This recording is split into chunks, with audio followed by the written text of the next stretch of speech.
Hi అండి, welcome back to our channel. ఇలా చూసారా అండి, చాలా ఓల్డ్ రెసిపీ అండి. ఇది ఎక్కడ షాపులలో కూడా దొరకదండి. మా చిన్ననాటి జ్ఞాపకం అండి. ఇది మధుర జ్ఞాపకం అన్నమాట. చాలా స్వీట్గా ఉంటుంది, చాలా బాగుంటుంది, చాలా ఈజీగా తయారు చేసుకోవచ్చు. రెండు ఇంగ్రీడియంట్స్ అండి.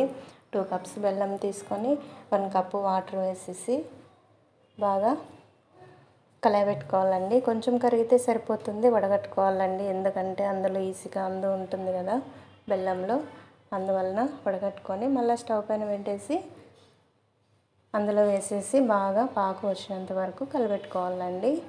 ఇలా పాకు వచ్చిన తర్వాత ముదురు పాకు పట్టాలండి. ఇలా ఉండకు వచ్చిన తర్వాత 2 స్పూన్స్ అయితే సరిపోతుందండి. 2 స్పూన్స్ పుట్నాల పప్పు వేసేసి బాగా ఇలా కలయబెట్టాలండి. 2 మినిట్స్ తర్వాత ఒక ప్లేట్కి అంతా ఆయిల్ స్ప్రెడ్ చేసేసి మనం పట్టుకున్న పాకం అంతా అందులో వేసేయాలండి. ఆ తర్వాత కొంచెం గోరువెచ్చగా ఉండగానే మనము వంటలు చేసుకోవాలండి. మరీ వేడిగా ఉన్నప్పుడు చేయొద్దండి. ఒక 5 మినిట్స్ ఆగేసి చేతులకి అంతా ఆయిల్ స్ప్రెడ్ చేసుకొని కొంచెం తీసుకుంటూ ఇలా కవర్స్ అన్నీ ఒక సైజులో కట్ చేసుకొని కవర్ పైన పెట్టేసి ఇలా చాక్లెట్ లాగా చుట్టేసుకోవడమే అండి. పిల్లలకి ఇచ్చేయచ్చు, బాగా స్నాక్స్ లాగా క్యారీలో పెట్టేయచ్చు.